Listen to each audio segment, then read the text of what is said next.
시약성경 384면 베드로후서 1장 1절에서부터 11절까지 말씀입니다. 자, 이 말씀을 교독하겠습니다. 제가 먼저 읽겠습니다. 예수 그리스도의 종이며 사도인 시몬 베드로는 우리 하나님과 구주 예수 그리스도의 의를 힘입어 동일하게 보배로운 믿음을 우리와 함께 받은 자들에게 편지하노니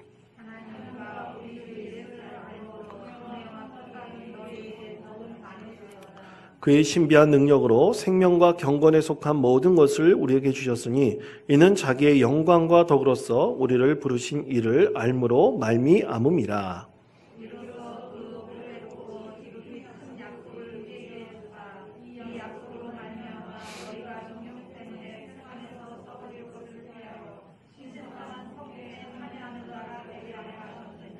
그러므로 너희가 더욱 힘써 너희 믿음의 덕의 지식을 경건의 형제 우애를 형제 우애의 사랑을 더하라.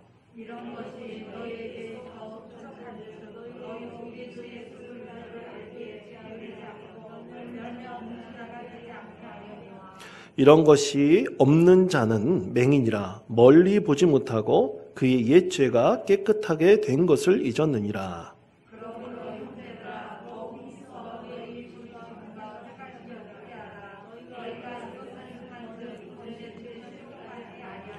11절 다 같이 읽겠습니다. 이같이 하면 우리 주 곧 구주 예수 그리스도의 영원한 나라에 들어감을 넉넉히 너희에게 주시리라. 아멘. 예. 여러분, 그 노자의 도덕경이라는 책이 있습니다. 중국의 아주 오래된 이제 유교의 그 산물인 그 도덕경이라는 책이 있는데요. 한번 화면을 한번 띄워주셨으면 좋겠는데요. 이 노자의 도덕경이란 책은 원고지로 따져보면 25매 정도밖에 되지 않는다고 합니다. 그리고 챕터가 나눠져 있는데 81장 정도 나눠져 있는데 굉장히 작은 책이라 그래요. 그런데 중국의 이 유교와 관련된 책 중에서 가장 많은 해설서를 가지고 있는 책이 바로 이 노자의 도덕경이라고 합니다. 도와 덕에 관한 경전이다. 그런 뜻을 갖고 있는데 거기 1장이 가장 중요한 핵심인데 1장의 첫 번째 쓰여진 이 글이 도가도 비상도 명가명 비상명이라는 뜻을 갖고 있다 그래요. 이런 것이 써 있다고 합니다. 이게 무슨 뜻이냐? 이 도라고 말할 수 있는 것은 항구적인 도가 아니고 이름을 붙일 수 있는 것은 항구적인 이름이 아니다라는 뜻이래요. 여러분 되게 어렵죠? 예. 도라고 말할 수 있는 것은 항상 도가 아니고 이름이라고 말할 수 있는 것은 항상 이름이 아니다라는 뜻이랍니다. 이게 무슨 말인가? 근데 여러분 아주 간단합니다. 여러분 우주는 과학자들이 약 195억 년 전에 하나의 씨 같은 것에서 그것이 폭발함으로 형성이 되었다고 합니다. 아주 조그만 씨 같은 것이 폭발해가지고 그것을 빅뱅 이론이라 그러는데 그것이 폭발해서 우주를 형성했는데 자, 우주가 그러면 계속 팽창해 나갈까요? 아니면 정지되어 있는 상태에 있을까요? 과학자들이 이 허벌 망원경으로 이 우주를 보니까 그 증명한 것 중에 하나가 우주가 지금까지 조그만 상태로 있었던 것이 아니라 지금도 계속해서 팽창하고 늘어나고 있다는 것입니다. 그러니까 우주가 무에서 유를 만들어낸 것이죠. 그렇게 우주가 결코 하나의 상태로 멈춰 있지 않고 계속 팽창하였듯이 이 도라고 하는 것, 세상의 진리를 깨달는 하는 이 도도요, 이미 도라고 말을 하면 그것은 이미 도가 아니라는 뜻이에요. 그러니까 멈춰 있는 것이 아니라 이 도라는 것도 계속해서 변화하고 성장하고 있다는 뜻입니다. 또 이름이라고, 예를 들어서 김춘수의 꽃이라고 그러면 내가 꽃이라고 이름을 불렀을 때 그 꽃이 나에게로 와서 이제 꽃이 되었다는 그런 시의 한 구절이 있지 않습니까? 그것처럼 이미 이름을 부르면 그게 꽃이라고 했는데 사실 그것이 아니라는 거예요. 이미 그것도 이름을 부른 즉시 그 존재 그 자체로 멈춰 있는 것이 아니라 그것이 자라나고 또 변화되고 발전한다는 것입니다. 여러분, 우리 또 장은석 장로님하고 우리 김풍기 집사님이 우리 교회 또 화단에 또 이제 예쁜 꽃을 탁 심어 놓으셨는데, 자, 그 예쁜 꽃을 탁 심어 놓은 그 꽃이 그냥 그 상태로 있는가요? 그렇지 않습니다. 꽃이 처음에는 시들어 있다가 빛을 받고 햇빛을 받고 또 거기다가 물을 흠뻑 적셔주고 또 거기에다 비료도 주면 이 꽃이 시들어 있다고도 생생하게 살아납니다. 그리고 자기의 그 삶을 쭉 많이 살다가 결국 그 꽃도 어떻게 됩니까? 시들어게 되죠. 그리고 또 씨앗을 뿌려서 다른 꽃이 자라날 수 있도록 하는 거예요. 그것처럼 결코 꽃이라고 하는 그 나팔꽃이든 갈매꽃이든 무슨 꽃이든 간에 이미 그 꽃도 멈춰 있지 않고 계속해서 변화하고 성장하고 발전한다는 뜻입니다. 그것이 바로 도가도 비상도 명가명 비상명이라는 뜻이라고 해요.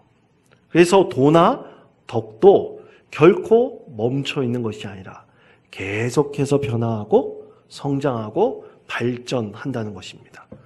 자, 그렇다면 우리 하나님은 어떤 분이실까요? 우리 하나님께서는 무에서 유를 창조하신 분입니다. 여러분 믿으십니까?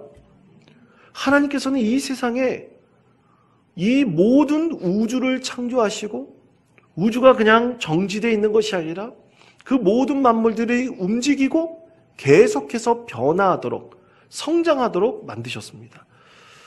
그래서 하나님께서 하신 그 말씀이 진리임을 묻지만 그 진리의 말씀은 계속해서 이 시대와 그리고 시간이 거듭하면 거듭할수록 그것은 사실 하나님 말씀의 진리가 새롭게 발전하고 우리에게 깊은 의미를 깨닫게 만들어 주시는 거예요. 그러면 그 말씀이 우리 안에 깊이 있게 된다면 그것이 바로 하나님의 성품이 우리 안에서 새롭게 변화되고 우리는 그 성품을 닮아가는 믿음의 사람이 되는 것이 바로 신앙생활인 것입니다. 그것처럼 하나님께서는 역동적인 분이십니다. 그냥 멈춰 계신 분이 아니에요. 오늘도 우리의 삶 속에 깊이 관여해 주시고 우리의 삶을 새로운 길로 인도해 주시고 또 우리의 성품을 더 선하신 하나님 뜻 안에서 꽃 피어나도록 우리의 마음과 영혼을 새롭게 하시는 분이 바로 우리 하나님이십니다. 자, 오늘 그것에 대한 하나님의 말씀이에요. 2000년 전에 하나님께서 베드로 사도를 통해서 모든 그리스도인들이 지키고 행해야 될 그 말씀의 도와 그 말씀의 도를 통해서 얻을 덕, 그 성품에 대해서 오늘 우리에게 말씀하고 계십니다. 결국 이것은 노자의 도덕경과 같은 그 경전을 통해서 규정할 수가 없는 참으로 역동적이고 또 놀라운 하나님의 신비의 말씀을 담고 있는 것이 바로 오늘 우리에게 주신 하나님의 말씀입니다. 오늘 베드로 사도는 모든 성도들에게 편지를 썼습니다. 모든 성도들이라는 것은 고난을 당하고 있는 성도들이에요. 유대인들뿐만 아니라 또 예수 그리스도를 믿는다고 하는 모든 그리스도인들 그 이유 하나로 수많은 사람들에게 핍박받고 고난 가운데 있는 성도들에게 위로의 편지를 보내고 있습니다. 격려하고 있습니다. 너희가 위로를 얻고 그리고 당연히 너희가 하나님의 축복을 받을 분명한 이유가 있는 것이 바로 하나님의 도와 하나님의 덕이 너희 신앙생활한 그 자리에서 늘 함께하고 변화되고 새롭게 됨을 말씀하고 있으면서 그것을 우리가 깊이 따르게 될 때 하나님의 위로하심과 하나님의 함께하심이 너희와 함께 있을 것이다 라는 것을 오늘 우리에게 말씀하고 있습니다. 자, 그렇다면 하나님께서 오늘 우리에게 말씀하시는 그 도라는 것 그리고 덕이라는 것은 과연 무엇일까요? 자, 이것에 대해서 베드로 사도는 하나님의 진리의 말씀을 전할 때 굉장히 경계하면서 하나님의 도와 덕에 대해서 말씀하고 있는데 그 경계의 대상이 있습니다. 그 경계의 대상이 누구냐면 이단들입니다. 이단들에 대해서 아주 경계하면서 하나님의 진리의 말씀을 우리에게 전하고 있습니다. 근데 여러분, 오늘날 이단들 굉장히 많이 있습니다. 여러분, 교회 1층 로비에 가보면 우리가 주의해야 될 이단들의 목록들을 쫙 적혀 있어요. 여러분 한번 보십시오. 그 이단들이 말하는 핵심적인 내용들이 무엇인지를 거기 쫙 적혀 있어요. 그래서 여러분들이 한번 그거 보시면서 상식적으로 우리에게 누가 예수 그리스도의 복음을 전한다 그럴 때 우리는 그것을 보면서 이게 이단인지 아닌지는 우리가 구분해낼 수가 있습니다. 그런데 베드로 사도가 복음을 전할 때는 뭐가 이단인지, 뭐가 하나님의 진정한 도를 전하는지를 잘 알지 못했습니다. 베드로 사도는 고난 가운데 있는 성도들이 이 고난을 극복해 나가기 위해서 그들의 마음을 유혹하는 이단의 손길들이 분명히 있다는 것을 말씀하고 있어요. 그래서 그 이단들을 반드시 경계해야 되며 진정한 하나님의 도와 그 도를 통해서 깨닫게 되는 귀한 덕, 곧 하나님의 성품이 무엇인지를 알아야 됨에 대해서 분명하게 말씀하고 있습니다. 자, 그렇다면 그 당시에 경계해야 될 이단들이 무엇이었는가? 한 세 가지로 요약할 수 있습니다. 첫째는 예수님의 재림을 부인하고 있는 이단들이 있었습니다. 자, 여러분 데살로니가전서 5장에 보면 예수님께서는 도둑같이 이 세상에 오시고 또 올라가신 그 모습 그대로 우리 가운데 오신다고 말씀하셨습니다. 여러분 믿으십니까? 그것이 예수님의 재림의 모습이에요.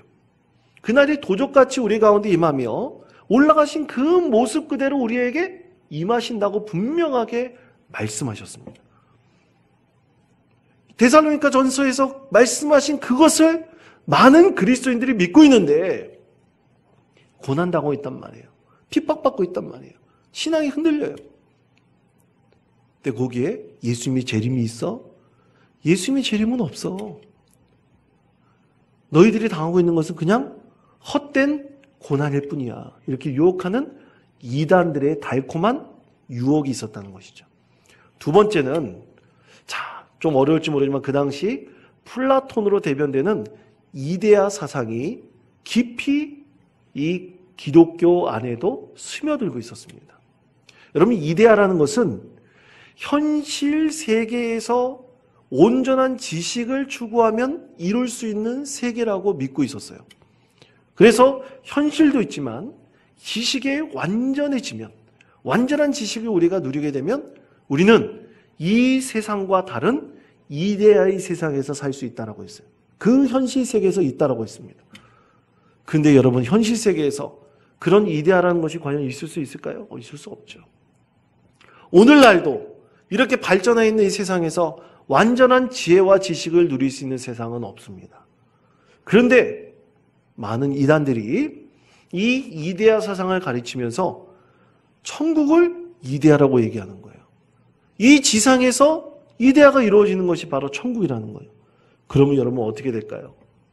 사람들이 향락에 빠져버리는 거예요. 죄악을 마음대로 범하는 거예요. 그래도 너희들은 이데아, 이 지식만 있으면 된다. 온전한 지식만 있으면 너희들은 구원받은 이데아 속에 들어갈 수 있다는 거예요. 잘못된 이단이죠. 그리고 마지막 세 번째는요, 자기 정욕을 채우기 위한 이단들의 가르침이 있었습니다. 물질을 위해서, 명예를 위해서 그 이단들이 사람들의 마음을 현혹해가지고 예수 그리스도의 이름을 이용해서 돈을 버는 거예요. 자기의 정욕을 채우는 거예요. 욕심을 채우는 거예요. 그런 이단들이 횡행하고 있었던 것입니다. 그런데 그 가운데서 참된 진리의 말씀을 깨닫는 것이 여간 쉽지 않은 일이었습니다. 그래서 이 베드로 사도는 이 이단들을 경계하면서 베드로서 1장 3절에서부터 4절까지 말씀해서 우리에게 이렇게 말씀하고 있습니다. 다 같이 이 말씀을 한 목소리로 함께 다시 한번 봉독하겠습니다.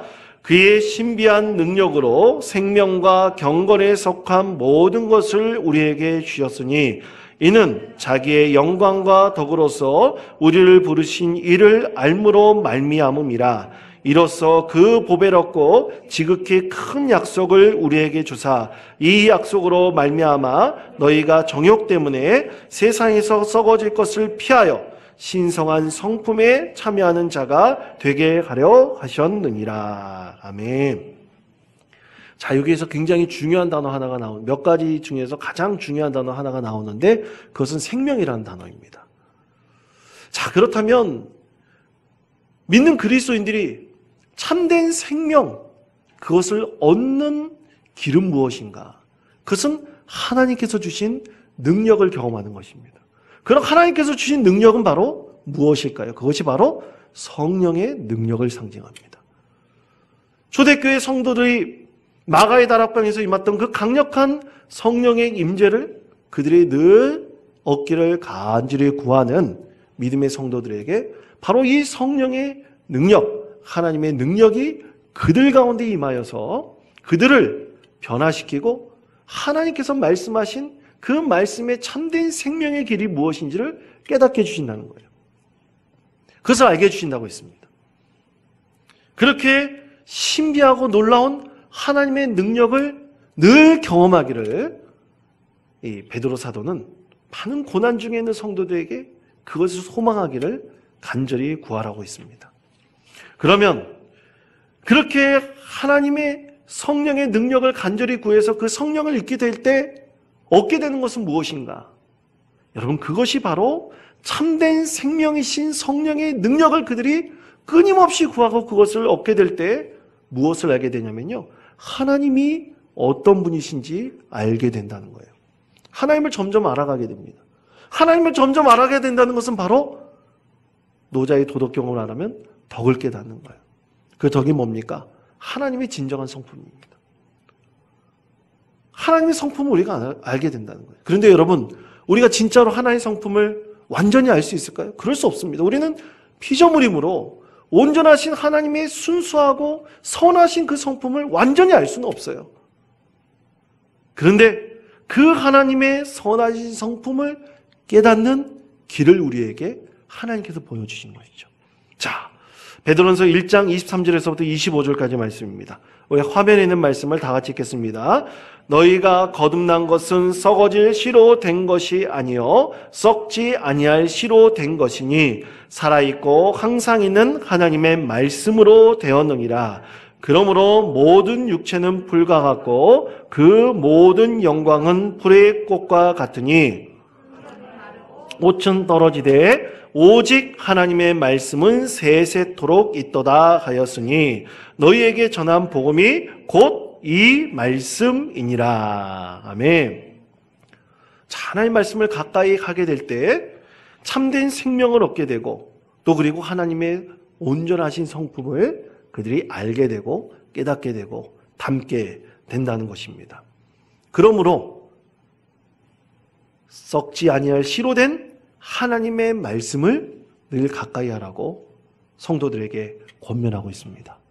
그때 흔들리지 않는 믿음을 가지고 이 고난과 어려움을 하나님의 성령의 능력을 힘입으로 이겨나갈 수 있을 것임을 분명하게 전하고 있습니다.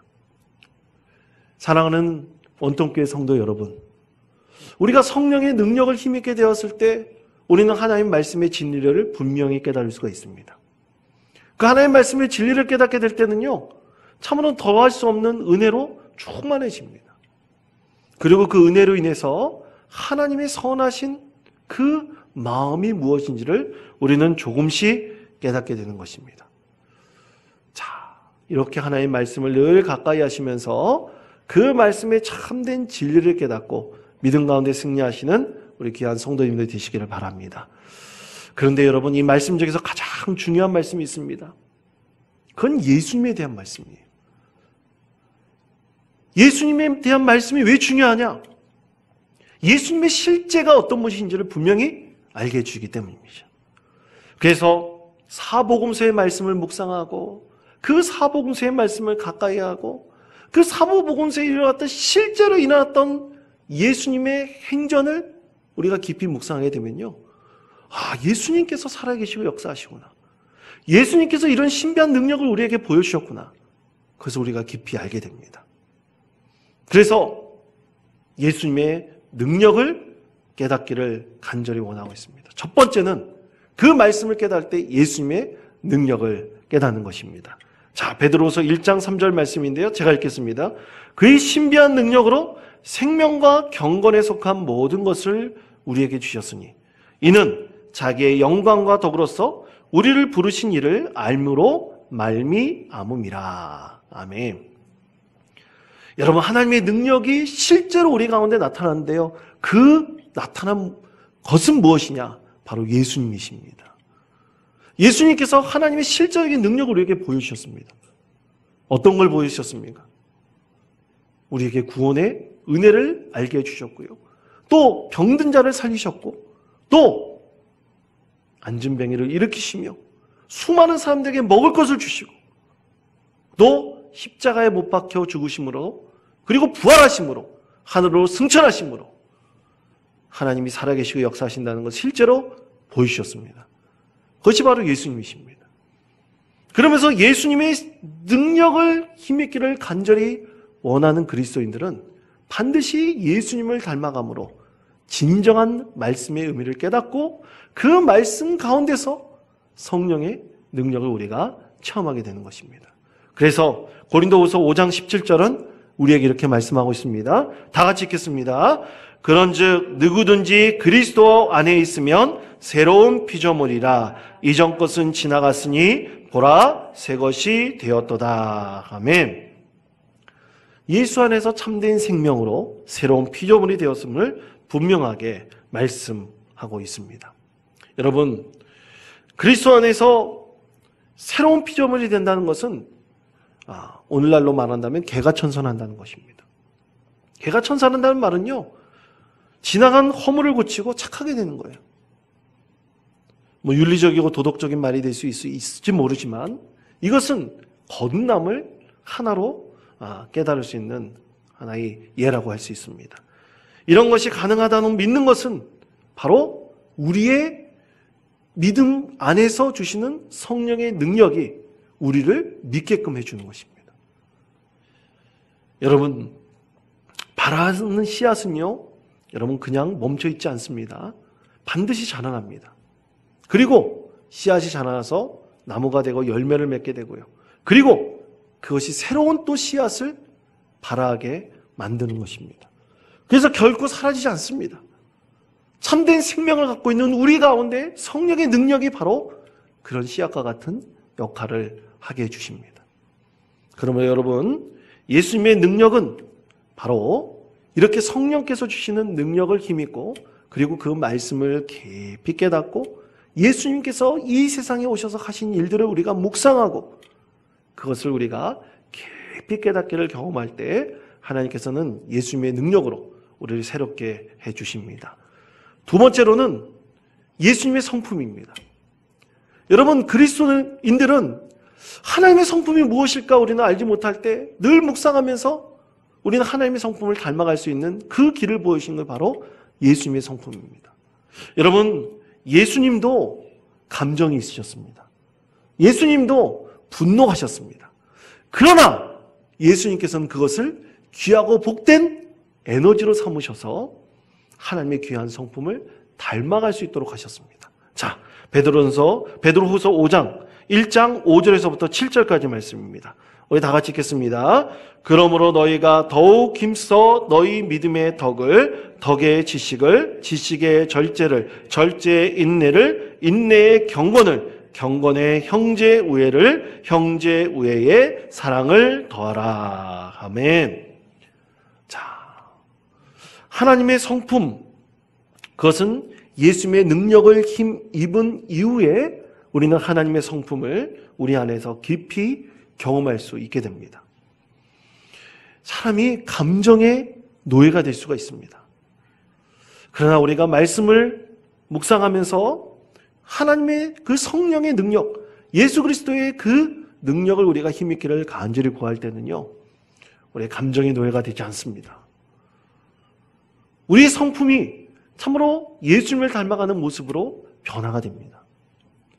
그럴 때 하나님께서는 우리 안에 새로운 은혜를 더하여 주셔가지고요, 우리 참으로 경건하고 진실하고 참으로 하나님의 선하신 뜻이 우리 가운데 분명히 이루어지도록 합니다.